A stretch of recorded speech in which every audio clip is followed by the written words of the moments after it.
صحیح بخاری حدیث نمبر 1۔ حضور اکرم صلی اللہ علیہ وآلہ وسلم کا ارشاد ہے، تمام اعمال کا دار و مدار نیت پر ہے، اور ہر عمل کا نتیجہ ہر انسان کو اس کی نیت کے مطابق ہی ملے گا۔ پس جس کی ہجرت دولت دنیا حاصل کرنے کے لیے ہو یا کسی عورت سے شادی کی غرض سے ہو، پس اس کی ہجرت انہی چیزوں کے لیے ہوگی جن کے حاصل کرنے کی نیت سے اس نے ہجرت کی۔ صحیح بخاری حدیث نمبر 2۔ حضور اکرم صلی اللہ علیہ وآلہ وسلم نے فرمایا کہ وحی نازل ہوتے وقت کبھی مجھ کو گھنٹی کی سی آواز محسوس ہوتی ہے، اور وحی کی یہ کیفیت مجھ پر بہت شاق گزرتی ہے۔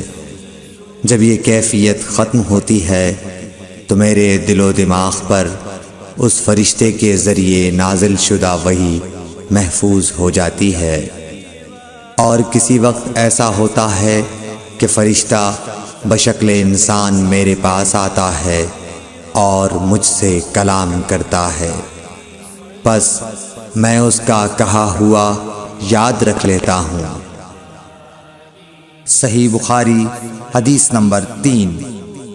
حضرت صلی اللہ علیہ وآلہ وسلم پر وحی کا ابتدائی دور اچھے سچے پاکیزہ خوابوں سے شروع ہوا۔ آپ خواب میں جو کچھ دیکھتے وہ صبح کی روشنی کی طرح صحیح اور سچا ثابت ہوتا۔ پھر من جانب قدرت آپ تنہائی پسند ہو گئے، اور آپ نے غار حرا میں خلوت نشینی اختیار فرمائی، اور کئی دن اور رات وہاں مسلسل عبادت اور یاد الہی و ذکر میں مشغول رہنے لگے۔ جب تک گھر آنے کو دل نہ چاہتا توشہ ہمراہ لیے ہوئے وہاں رہتے۔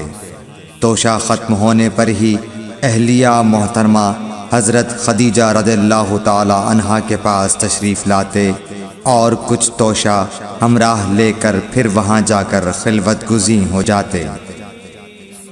یہی طریقہ جاری رہا یہاں تک کہ آپ پر حق منکشف ہو گیا، اور آپ غار حرا ہی میں قیام پذیر تھے کہ اچانک حضرت جبرائیل علیہ السلام آپ کے پاس حاضر ہوئے اور کہنے لگے کہ اے محمد پڑھو۔ آپ فرماتے ہیں کہ میں نے کہا کہ میں پڑھنا نہیں جانتا۔ آپ صلی اللہ علیہ وسلم فرماتے ہیں کہ فرشتے نے مجھے پکڑ کر اتنے زور سے بھینچا کہ میری طاقت جواب دے گئی۔ پھر مجھے چھوڑ کر کہا پڑھو۔ میں نے پھر وہی جواب دیا کہ میں پڑھا ہوا نہیں ہوں۔ اس فرشتے نے مجھ کو نہایت ہی زور سے بھینچا کہ مجھ کو سخت تکلیف محسوس ہوئی۔ پھر اس نے کہا کہ پڑھ۔ میں نے کہا میں پڑھا ہوا نہیں ہوں۔ فرشتے نے تیسری بار مجھ کو پکڑا اور تیسری مرتبہ پھر مجھ کو بھینچا، پھر مجھے چھوڑ دیا اور کہنے لگا کہ پڑھو اپنے رب کے نام کی مدد سے جس نے پیدا کیا اور انسان کو خون کی پھٹکی سے بنایا۔ پڑھو اور آپ کا رب بہت ہی مہربانیاں کرنے والا ہے۔ پس یہی آیتیں آپ حضرت جبرائیل علیہ السلام سے سن کر اس حال میں غار حرا سے واپس ہوئے کہ آپ کا دل اس انوکھے واقعے سے کانپ رہا تھا۔ آپ حضرت خدیجہ کے ہاں تشریف لائے اور فرمایا کہ مجھے کمبل اوڑھا دو، مجھے کمبل اوڑھا دو۔ لوگوں نے آپ کو کمبل اوڑھا دیا۔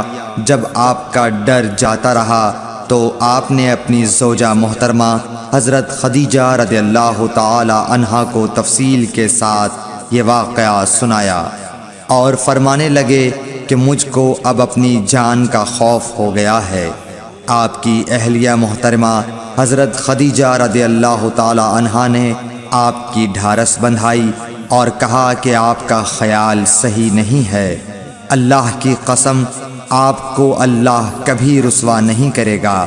آپ تو اخلاق فاضلہ کے مالک ہیں، آپ تو کنبہ پرور ہیں، بے کسوں کا بوجھ اپنے سر پر رکھتے ہیں، مفلسوں کے لیے آپ کماتے ہیں، مہمان نوازی میں آپ بے مثال ہیں، اور مشکل وقت میں آپ امر حق کا ساتھ دیتے ہیں۔ ایسے اوصاف حسنہ والا انسان یوں بے وقت ذلت و خواری کی موت نہیں پا سکتا۔ پھر مزید تسلی کے لیے حضرت خدیجہ رضی اللہ تعالی عنہا آپ کو ورقہ بن نوفل کے پاس لے گئیں، جو ان کے چچا زاد بھائی تھے اور زمانہ جاہلیت میں نصرانی مذہب اختیار کر چکے تھے اور عبرانی زبان کے کاتب تھے۔ چنانچہ انجیل کو بھی حسب منشاء خداوندی عبرانی زبان میں لکھا کرتے تھے۔ انجیل سریانی زبان میں نازل ہوئی تھی، پھر اس کا ترجمہ عبرانی زبان میں ہوا۔ ورقہ اسی کو لکھتے تھے۔ وہ بہت بوڑھے ہو گئے تھے، یہاں تک کہ ان کی بینائی بھی رخصت ہو چکی تھی۔ حضرت خدیجہ رضی اللہ تعالی عنہا نے ان کے سامنے آپ کے حالات بیان کیے اور کہا کہ اے چچا زاد بھائی، اپنے بھتیجے محمد صلی اللہ علیہ وسلم کی زبانی ذرا ان کی کیفیت سن لیجئے۔ وہ بولے کہ بھتیجے، آپ نے جو کچھ دیکھا ہے اس کی تفصیل سناؤ۔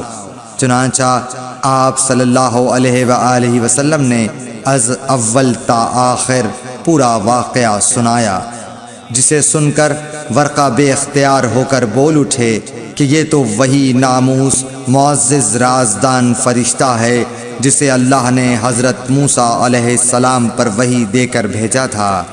کاش میں آپ کے اس عہد نبوت کے شروع ہونے پر جواں عمر ہوتا، کاش میں اس وقت تک زندہ رہتا جب کہ آپ کی قوم آپ کو اس شہر سے نکال دے گی۔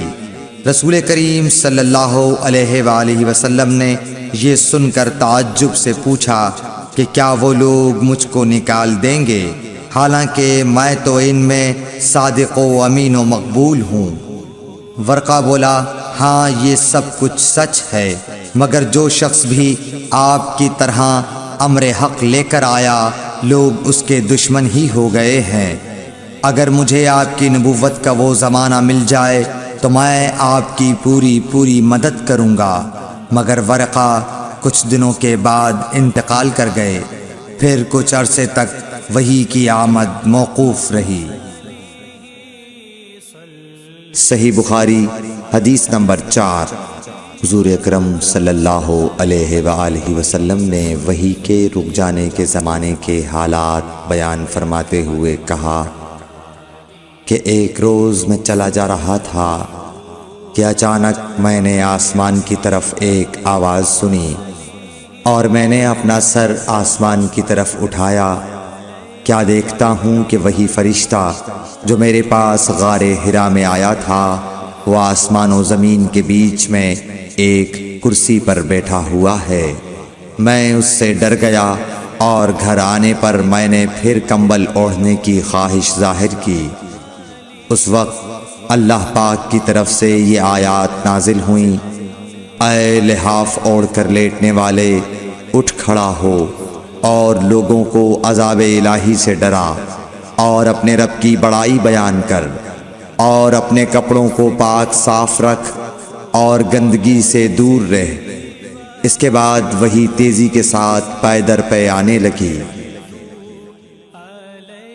صحیح بخاری حدیث نمبر 5۔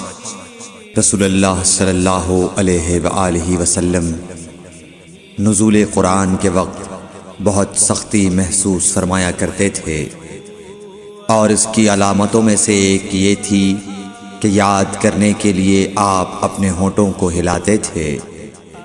ابن عباس رضی اللہ تعالیٰ عنہ نے کہا، میں اپنے ہونٹوں کو ہلاتا ہوں جس طرح آپ ہلاتے تھے۔ سعید کہتے ہیں، میں بھی اپنے ہونٹ ہلاتا ہوں جس طرح ابن عباس رضی اللہ تعالیٰ عنہ کو میں نے ہلاتے دیکھا۔ پھر انہوں نے اپنے ہونٹ ہلائے۔ ابن عباس رضی اللہ تعالیٰ عنہ نے کہا، پھر یہ آیت اتری کہ اے محمد، قرآن کو جلد جلد یاد کرنے کے لیے اپنی زبان نہ ہلاؤ، اس کا جمع کر دینا اور پڑھا دینا ہمارا ذمہ ہے۔ حضرت ابن عباس رضی اللہ تعالی عنہ کہتے ہیں، یعنی قرآن آپ صلی اللہ علیہ وآلہ وسلم کے دل میں جما دینا اور پڑھا دینا ہمارے ذمے ہے۔ پھر جب ہم پڑھ چکے تو اس پڑھے ہوئے کی اتباع کرو۔ ابن عباس رضی اللہ تعالی عنہ فرماتے ہیں، اس کا مطلب یہ ہے آپ اس کو خاموشی کے ساتھ سنتے رہو، اس کے بعد مطلب سمجھا دینا ہمارے ذمے ہے۔ پھر یقیناً یہ ہماری ذمہ داری ہے کہ آپ اس کو پڑھو، یعنی اس کو محفوظ کر سکو۔ چنانچہ اس کے بعد جب آپ کے پاس حضرت جبرائیل علیہ السلام وحی لے کر آتے تو آپ توجہ سے سنتے، جب وہ چلے جاتے تو رسول اللہ صلی اللہ علیہ وسلم اس وحی کو اس طرح پڑھتے جس طرح حضرت جبرائیل علیہ السلام نے اسے پڑھا تھا۔ صحیح بخاری حدیث نمبر 6۔ رسول اللہ صلی اللہ علیہ وآلہ وسلم سب لوگوں سے زیادہ جواد سخی تھے، اور رمضان میں دوسرے اوقات کے مقابلے میں جب جبرائیل علیہ السلام آپ صلی اللہ علیہ وآلہ وسلم سے ملتے بہت ہی زیادہ جود و کرم فرماتے۔ جبرائیل علیہ السلام رمضان کی ہر رات میں آپ صلی اللہ علیہ وآلہ وسلم سے ملاقات کرتے اور آپ کے ساتھ قرآن کا دورہ کرتے۔ غرض حضرت صلی اللہ علیہ وآلہ وسلم لوگوں کو بھلائی پہنچانے میں بارش لانے والی ہوا سے بھی زیادہ جود و کرم فرمایا کرتے تھے۔ صحیح بخاری حدیث نمبر 7۔ ہرقل شاہ روم نے قریش کے قافلے میں ایک آدمی بلانے کو بھیجا، اور اس وقت یہ لوگ تجارت کے لیے ملک شام گئے ہوئے تھے، اور یہ وہ زمانہ تھا جب رسول اللہ صلی اللہ علیہ وسلم نے قریش اور ابو سفیان سے ایک وقتی عہد کیا ہوا تھا۔ جب ابو سفیان اور دوسرے لوگ ہرقل کے پاس ایلیا پہنچے جہاں ہرقل نے دربار طلب کیا تھا، اس کے گرد روم کے بڑے بڑے لوگ، علماء، وزراء و امراء بیٹھے ہوئے تھے۔ ہرقل نے ان کو اور اپنے ترجمان کو بلوایا، پھر ان سے پوچھا کہ تم میں سے کون شخص مدعی رسالت کا زیادہ قریبی عزیز ہے؟ ابو سفیان کہتے ہیں کہ میں بول اٹھا کہ میں اس کا سب سے زیادہ قریبی رشتہ دار ہوں۔ یہ سن کر ہرقل نے حکم دیا کہ اس ابو سفیان کو میرے قریب لا کر بٹھاؤ اور اس کے ساتھیوں کو اس کی پیٹھ کے پیچھے بٹھا دو۔ پھر اپنے ترجمان سے کہا کہ ان لوگوں سے کہہ دو کہ میں ابو سفیان سے اس شخص یعنی محمد صلی اللہ علیہ وسلم کے حالات پوچھتا ہوں، اگر یہ مجھ سے کسی بات میں جھوٹ بول دے تو تم اس کا جھوٹ ظاہر کر دینا۔ ابو سفیان کا قول ہے کہ خدا کی قسم اگر مجھے یہ غیرت نہ آتی کہ یہ لوگ مجھ کو جھٹلائیں گے تو میں آپ صلی اللہ علیہ وسلم کی نسبت ضرور غلط گوئی سے کام لیتا۔ خیر، پہلی بات جو ہرقل نے مجھ سے پوچھی وہ یہ کہ اس شخص کا خاندان تم لوگوں میں کیسا ہے؟ میں نے کہا وہ تو بڑے اونچے عالی نسب والے ہیں۔ کہنے لگا اس سے پہلے بھی کسی نے تم لوگوں میں ایسی بات کہی تھی؟ میں نے کہا نہیں۔ کہنے لگا اچھا اس کے بڑوں میں کوئی بادشاہ ہوا ہے؟ میں نے کہا نہیں۔ پھر اس نے کہا بڑے لوگوں نے اس کی پیروی اختیار کی ہے یا کمزوروں نے؟ میں نے کہا نہیں، کمزوروں نے۔ پھر کہنے لگا اس کے تابعدار روز بڑھتے جاتے ہیں یا کوئی ساتھی پھر بھی جاتا ہے؟ میں نے کہا نہیں۔ کہنے لگا کیا اپنے اس دعوی نبوت سے پہلے کبھی کسی بھی موقع پر اس نے جھوٹ بولا ہے؟ میں نے کہا نہیں، اور اب ہماری اس سے صلح کی ایک مقررہ مدت ٹھہری ہوئی ہے، معلوم نہیں وہ اس میں کیا کرنے والا ہے۔ ابو سفیان کہتے ہیں میں اس بات کے سوا اور کوئی جھوٹ اس گفتگو میں شامل نہ کر سکا۔ ہرقل نے کہا کیا تمہاری اس سے کبھی لڑائی بھی ہوئی ہے؟ ہم نے کہا کہ ہاں۔ بولا پھر تمہاری اور اس کی جنگ کا کیا حال ہوتا ہے؟ میں نے کہا لڑائی ڈول کی طرح ہے، کبھی وہ ہم سے میدان جنگ جیت لیتے ہیں اور کبھی ہم ان سے جیت لیتے ہیں۔ ہرقل نے پوچھا وہ تمہیں کس بات کا حکم دیتا ہے؟ میں نے کہا وہ کہتا ہے کہ صرف ایک اللہ ہی کی عبادت کرو، اس کا کسی کو شریک نہ بناؤ، اور اپنے باپ دادا کی شرک کی باتیں چھوڑ دو، اور ہمیں نماز پڑھنے، سچ بولنے، پرہیزگاری اور صلہ رحمی کا حکم دیتا ہے۔ یہ سب سن کر پھر ہرقل نے اپنے ترجمان سے کہا کہ ابو سفیان سے کہہ دے کہ میں نے تم سے اس کا نسب پوچھا تو تم نے کہا کہ وہ ہم سے عالی نسب ہے، اور پیغمبر اپنی قوم میں عالی نسب ہی بھیجے جایا کرتے ہیں۔ میں نے تم سے پوچھا کہ دعوی نبوت کی یہ بات تمہارے اندر اس سے پہلے کسی اور نے بھی کہی تھی؟ تو تم نے جواب دیا کہ نہیں۔ تب میں نے اپنے دل میں کہا کہ اگر یہ بات اس سے پہلے کسی اور نے کہی ہوتی تو میں سمجھتا کہ اس شخص نے بھی اسی بات کی تقلید کی ہے جو پہلے کہی جا چکی ہے۔ میں نے تم سے پوچھا کہ اس کے بڑوں میں کوئی بادشاہ بھی گزرا ہے تو تم نے کہا کہ نہیں۔ تو میں نے دل میں کہا کہ ان کے بزرگوں میں سے کوئی بادشاہ ہوا ہوگا تو کہہ دوں گا کہ وہ شخص اس بہانے اپنے آباء و اجداد کی بادشاہت اور ان کا ملک دوبارہ حاصل کرنا چاہتا ہے۔ اور میں نے تم سے پوچھا کہ اس بات کے کہنے یعنی پیغمبری کا دعویٰ کرنے سے پہلے تم نے کبھی اس کو دروغ گوئی کا الزام لگایا ہے؟ تم نے کہا کہ نہیں۔ تو میں نے سمجھ لیا کہ جو شخص آدمیوں کے ساتھ دروغ گوئی سے بچے وہ اللہ کے بارے میں کیسے جھوٹی بات کہہ سکتا ہے۔ اور میں نے تم سے پوچھا کہ بڑے لوگ اس کے پیرو ہوتے ہیں یا کمزور آدمی؟ تم نے کہا کمزوروں نے اس کی اتباع کی ہے۔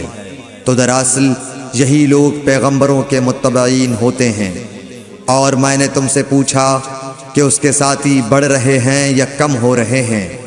تم نے کہا کہ وہ بڑھ رہے ہیں، اور ایمان کی کیفیت یہی ہوتی ہے حتیٰ کہ وہ کامل ہو جاتا ہے۔ اور میں نے تم سے پوچھا کہ آیا کوئی شخص اس کے دین سے ناخوش ہو کر مرتد بھی ہو جاتا ہے؟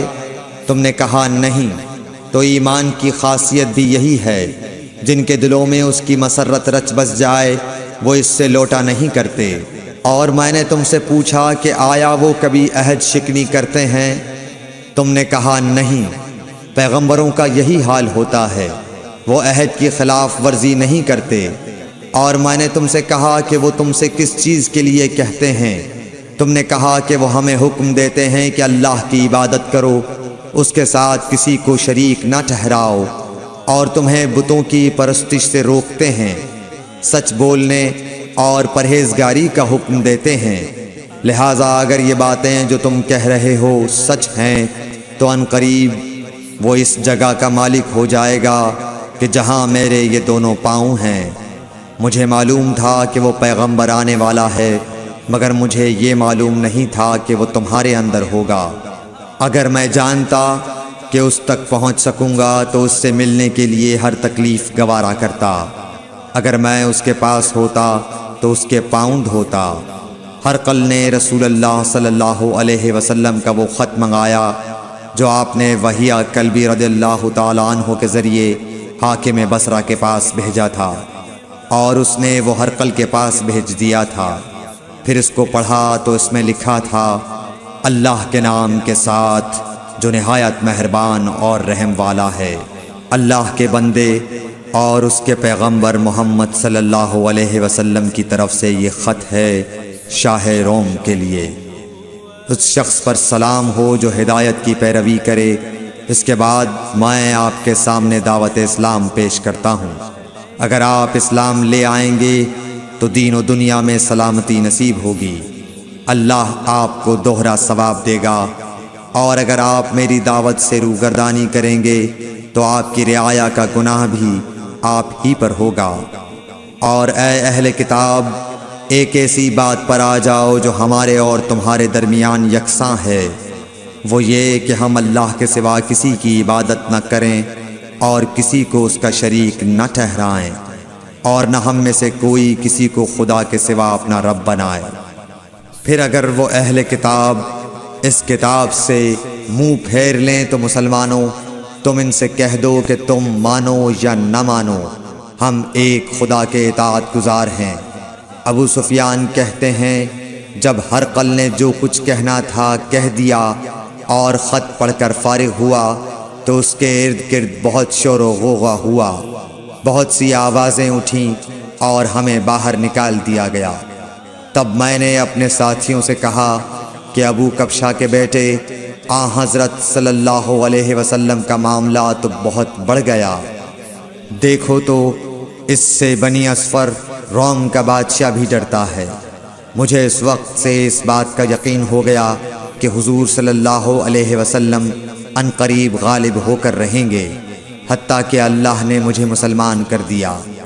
راوی کا بیان ہے کہ ابن ناطور ایلیا کا حاکم ہرقل کا مصاحب اور شام کے نصارہ کا لاٹ پادری بیان کرتا تھا کہ ہرقل جب ایلیا آیا ایک دن صبح کو پریشان اٹھا تو اس کے درباریوں نے دریافت کیا کہ آج ہم آپ کی حالت بدلی ہوئی پاتے ہیں، کیا وجہ ہے؟ ابن ناطور کا بیان ہے کہ ہرقل نجومی تھا، علم نجوم میں وہ پوری مہارت رکھتا تھا۔ اس نے اپنے ہم نشینوں کو بتایا کہ میں نے آج رات ستاروں پر نظر ڈالی تو دیکھا کہ ختنہ کرنے والوں کا بادشاہ ہمارے ملک پر غالب آ گیا ہے۔ بھلا اس زمانے میں کون لوگ ختنہ کرتے ہیں؟ انہوں نے کہا کہ یہود کے سوا کوئی ختنہ نہیں کرتا، سو ان کی وجہ سے پریشان نہ ہوں۔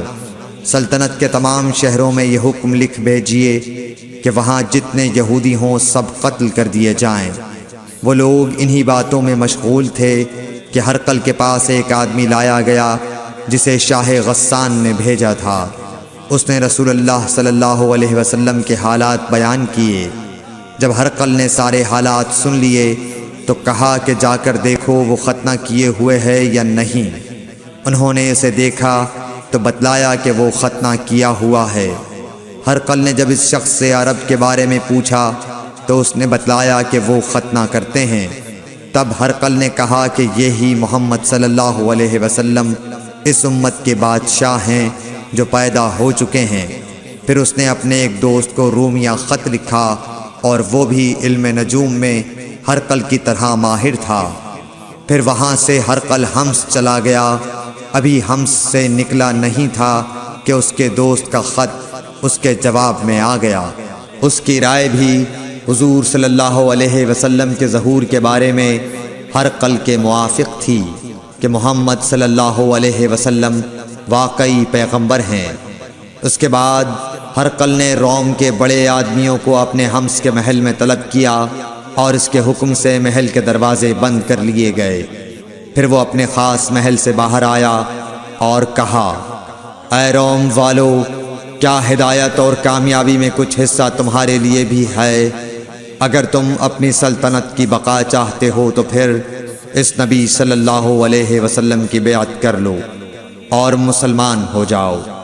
یہ سننا تھا کہ پھر لوگ وحشی گدھوں کی طرح دروازوں کی طرف دوڑے، مگر انہیں بند پایا۔ آخر جب ہرقل نے اس بات سے ان کی یہ نفرت دیکھی اور ان کے ایمان لانے سے مایوس ہو گیا تو کہنے لگا کہ ان لوگوں کو میرے پاس لاؤ۔ جب وہ دوبارہ آئے تو اس نے کہا، میں نے جو بات کہی تھی اس سے تمہاری دینی پختگی کی آزمائش مقصود تھی، سو وہ میں نے دیکھ لی۔ تب یہ بات سن کر وہ سب کے سب اس کے سامنے سجدے میں گر پڑے اور اس سے خوش ہو گئے۔ بالآخر ہرقل کی آخری حالت یہی رہی۔ صحیح بخاری حدیث نمبر 8۔ رسول اللہ صلی اللہ علیہ وسلم نے فرمایا، اسلام کی بنیاد 5 چیزوں پر قائم کی گئی ہے۔ اول گواہی دینا کہ اللہ کے سوا کوئی معبود نہیں اور بے شک حضرت محمد صلی اللہ علیہ وسلم اللہ کے سچے رسول ہیں، اور نماز قائم کرنا اور زکوٰۃ ادا کرنا اور حج کرنا اور رمضان کے روزے رکھنا۔ صحیح بخاری حدیث نمبر 9۔ نبی کریم صلی اللہ علیہ وآلہ وسلم نے فرمایا کہ ایمان کی 60 سے کچھ اوپر شاخیں ہیں۔ اور حیا شرم بھی ایمان کی ایک شاخ ہے۔ صحیح بخاری حدیث نمبر 10۔ حضرت محمد مصطفیٰ صلی اللہ علیہ وآلہ وسلم نے فرمایا، مسلمان وہ ہے جس کی زبان اور ہاتھ سے مسلمان بچے رہیں، اور مہاجر وہ ہے جو ان کاموں کو چھوڑ دے جن سے اللہ نے منع فرمایا۔ Thanks for watching. Don't forget to like, comment, share and subscribe to